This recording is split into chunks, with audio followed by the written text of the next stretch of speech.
남이섬은 춘천의 대표 관광지 중 한 곳이죠. 섬으로 들어가기 위해서는 경기도 가평을 반드시 지나야 하는데요.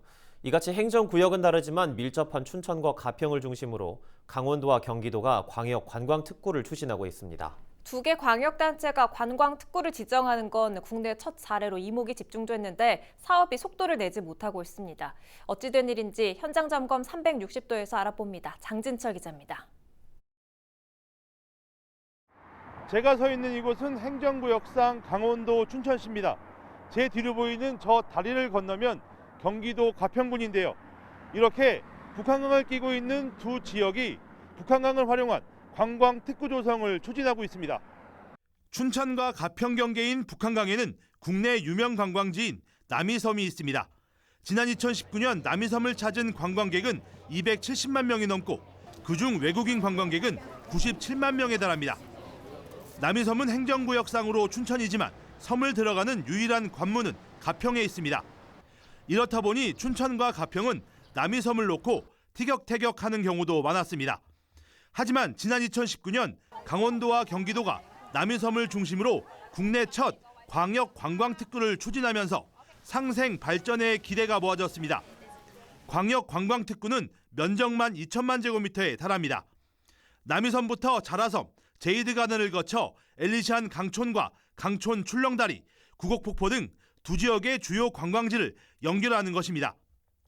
관광특구로 지정되면 외국인 카지노 운영이 가능해지는 등 규제 특례를 받는 동시에 관광지원 개발기금 융자 지원과 재정 지원도 받을 수 있습니다. 계획대로라면 오는 7월 관광특구 지정 신청이 이뤄질 예정이었습니다. 하지만 두 지자체가 미묘한 입장차를 보이면서 추진이 멈춰섰습니다. 춘천시가 뒤늦게 방아리 일대 수변구역을 관광특구에 포함시켜줄 것을 요구했기 때문입니다. 춘천시는 방아리 수변에서 남이섬까지 백길을 연결하면 추진 중인 수변관광 개발이 탄력을 받을 것으로 보고 있습니다. 당초 이제 타당성 영역 때 빠져 있던 그 남이섬 인근의 그 수변을 좀 이번 특구로 좀 편입을 시켜서 그 남이섬과 더불어서 방아리라든지 또 방아리 맞은편에 있는 지역까지 또 레저 시설들이 많습니다. 그래서 그런 시설들을 좀 활용하는 콘텐츠를 확보해서 유일하게 남이섬 백길을 갖고 있는 가평군은 난색을 표합니다. 가평 지역에 있는 남이섬 배터 주변 상권이 타격을 받을 것이란 우려 때문입니다. 하지만 가평군도 마냥 반대할 수는 없는 상황. 관광특구 지정을 위해서는 최근 1년간 방문한 외국인 관광객 수가 10만 명 이상이어야 합니다.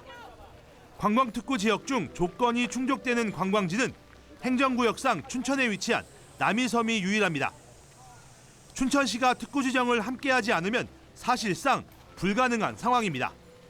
처음부터 준비가 너무 소홀했다는 생각이 들고, 가평 입장에서는 남이섬이 춘천 지역으로 되어 있기 때문에, 구역으로 되어 있기 때문에 남이섬이 빠졌을 때는 아마 가평도 쉽지는 않을 겁니다. 그래서 그 부분을 협상 카드로서 좀 얘기를 해서 어쨌든 뭐 방아리 지역이 들어가도록 노력을 하는 것이 저는 맞다고 보여집니다.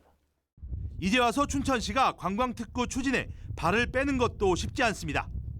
특구 지정이 이뤄져야 낙후된 강촌 관광지를 살리고 새로운 관광 자원을 마련할 수 있기 때문입니다. 실제로 한 대형 리조트는 관광특구 지정에 따른 대형 물놀이 시설과 외국인 출입 카지노 조성 등을 검토하고 있는 것으로 알려졌습니다. 오는 2022년 조성 예정이던 춘천 가평 광역 관광특구.